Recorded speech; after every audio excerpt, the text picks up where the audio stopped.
Okay, and I see curtains. I'm gonna walk through the curtains. What's behind the curtains?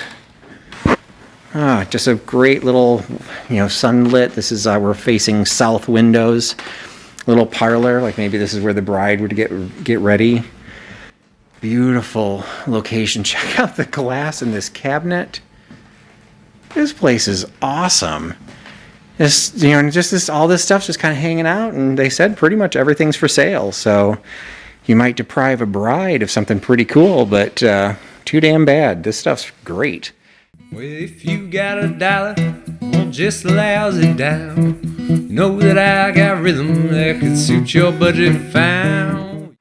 So, I've heard of this place, and this is the first time I've actually getting a chance to come through it. We're at Salvage One, west side of Chicago, and hopefully we're going to have some fun stuff to look at while we're here. So right out of the gate, we've got hardware. So that's just cool right there, the way they made that sign. But then you've just got a wall of just industrial, rusty and crusty.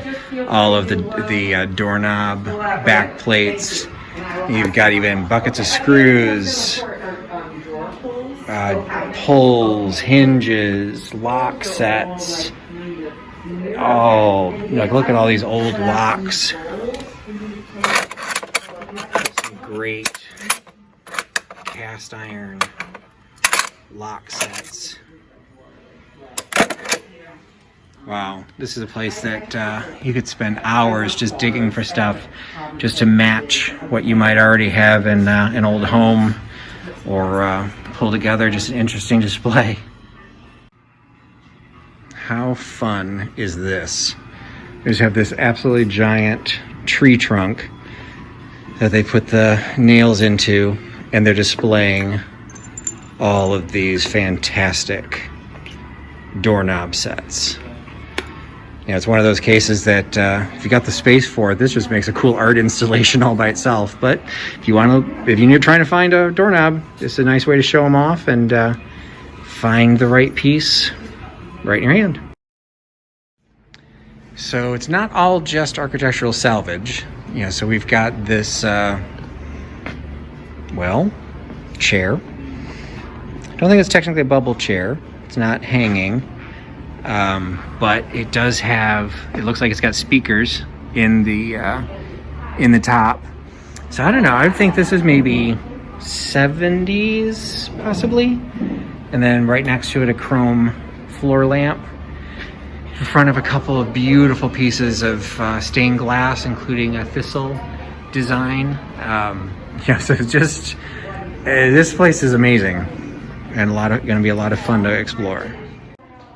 And sometimes it pays to look up. So we're going to see how we can do this. But if you look, there's two wooden arms like that I'm following. I'm coming up here. About to be blinded by a light, sorry. But you then get to this amazing piece of stained glass. Let's see if I can back up without backing into anything. Maybe get off to the side here so you can get a better look at it. But those three pieces left together, that probably that arch I just was walking under would have also been a big piece of glass. That's so large they strapped it onto the ceiling, and man, it makes a statement. Very cool. So unfortunately you're gonna end up with my shadow on this one, but I wanted to showcase this piece of furniture. It's got that nice waterfall edge on the front, kind of giving that late 30s vibe.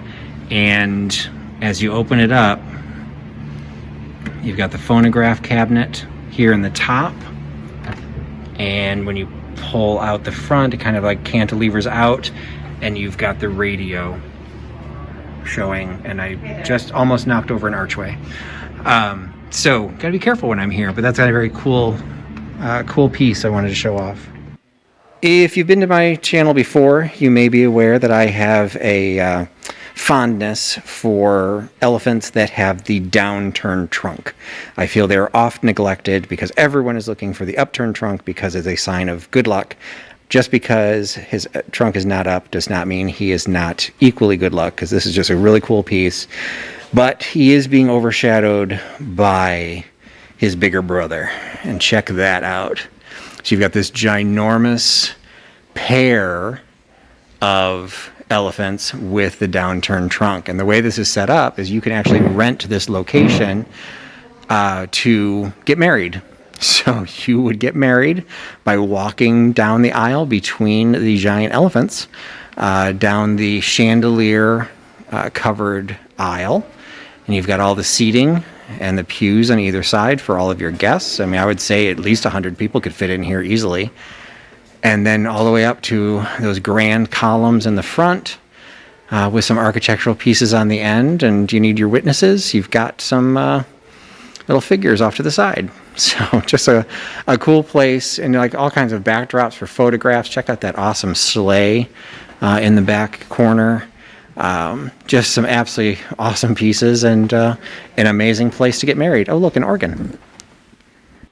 And the things you come across that you just didn't know you needed. I was approaching this table trying to figure out, okay, wait a minute, why is it crooked? And then I realized that there are these pieces on the side that makes it look like it's for the feet. And then we angle up, and I'm like, wait a minute, what is this? It's an examining cabinet. So I'm not going to get on that because I think I would shatter it, but it is a Victorian examination cabinet. So it looks like it somehow ratchets up and down. The legs, come up and down. There's a pin here. I'm not sure what would actually have been held in that location. Let's see, is there one on the other side? Yes, there is. So maybe stirrups. So it's from W.D. Allison, Indianapolis, Indiana. So pretty cool piece. It's a great look. It is $1,850, but when are you going to find another one? So I mentioned you could rent the downstairs for the actual wedding ceremony. Well, turns out the second floor is where you can rent for the reception. So you just got a great big space for the dance floor. You've got a place for your guests to sit. You've got a stage, maybe for if you got a band, or maybe that's where you can put the bride and groom. And just some really cool and looking pretty unique pieces that your guests get to sit around and hang out with each other. Just walking over to figure out what this is. Well, I still don't know. Oh wait, there's a tag. So let's find the tag. What does the tag say? It says large custom wooden table base. So I guess if you wanted to put a big glass slab on the top, you've got yourself a dining room table. Pretty cool. And check this out. I was kind of hanging out near one of the bars. A 60s acrylic floor lamp. This is just, I've never seen anything like this. So you've got the large globes on the top in both the amber and the orange, and then this amazing like blue-green acrylic piece that goes all the way down to the floor that holds a lamp bulb, right there at the base. Let me come back out to the top and see. It looks like might even hold two.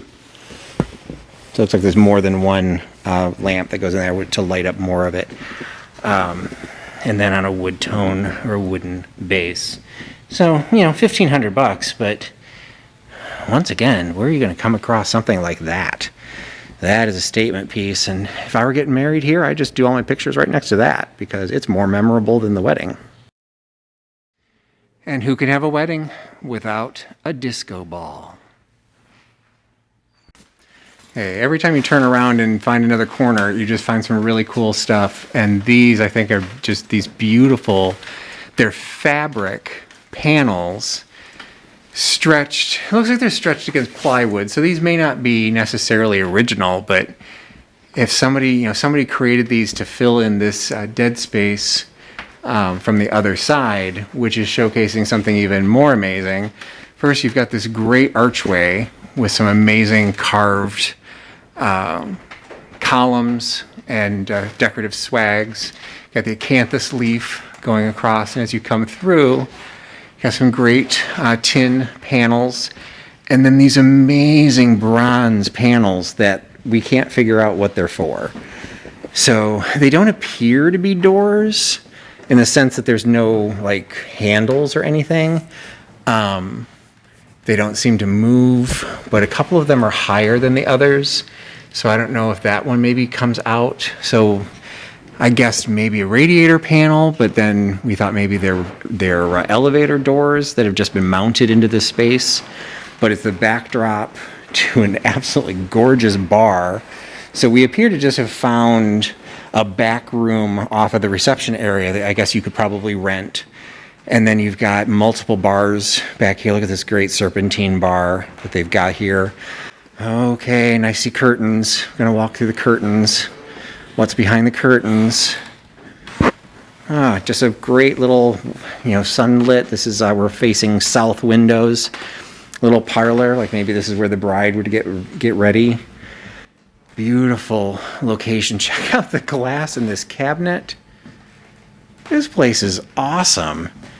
All this stuff's just kind of hanging out, and they said pretty much everything's for sale. So you might deprive a bride of something pretty cool, but too damn bad. This stuff's great.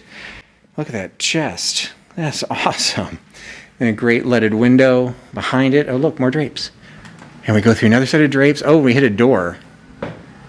Okay, I don't know if that door is functional, so we're not going to go through that door because I don't have to. I can go through the other way. We go back through the other curtains, back into the bar area. Actually, I wanted to check this out too.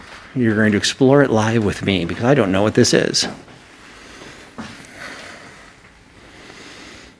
It appears to be an armoire. Probably a clothing armoire, I guess. Pretty cool. No, but it has glass on the sides. Oh, wait, a tag.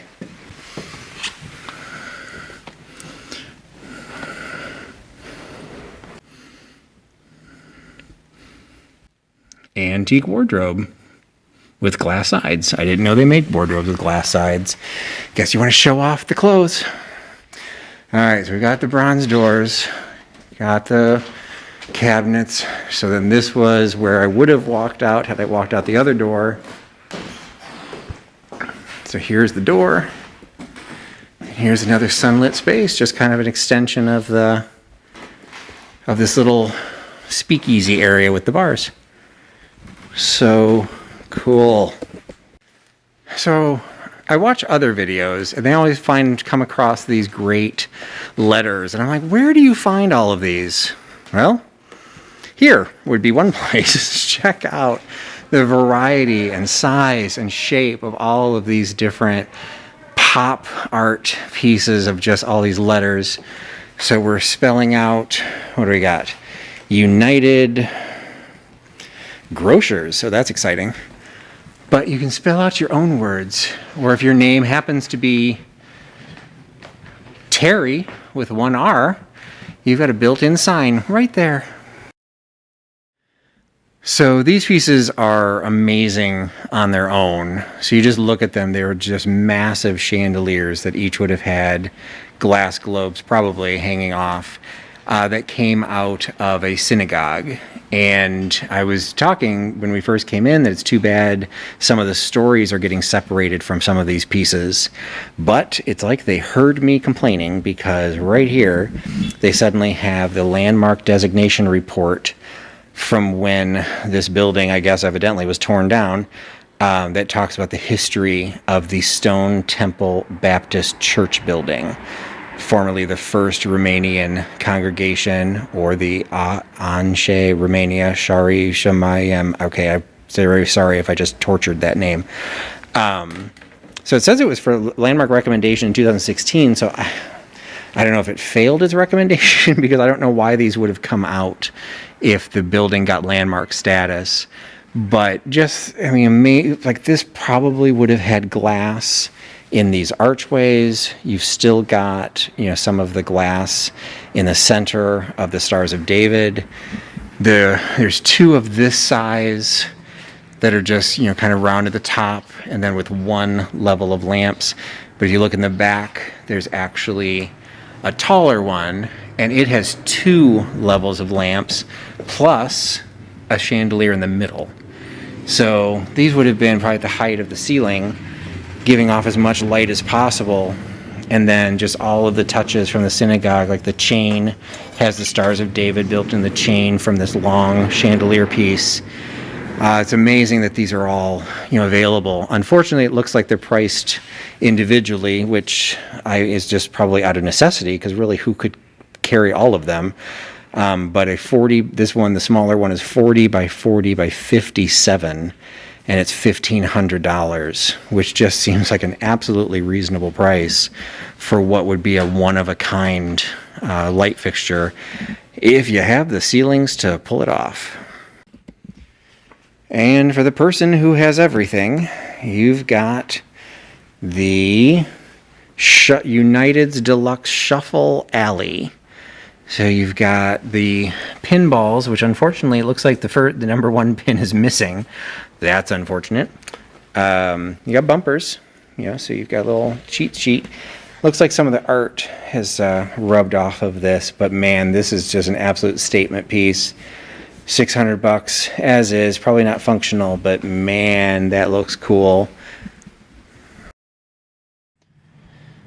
So this is a flashback to my childhood, because for those who have watched some of my videos, you know that I grew up in a house where my mother ran a craft studio in our basement, Fran's Hobby Corner, and the biggest thing we did was ceramics, and all of these molds would have had, unfortunately it looks like most of them no longer are paired, but they would have been paired up, and when you put them together, you would pour a mold. So this one's from 1997, so these are later than what I would have been remembering. But you can see some of the designs in here. So you've got the little mice in the teacup with the Christmas tree.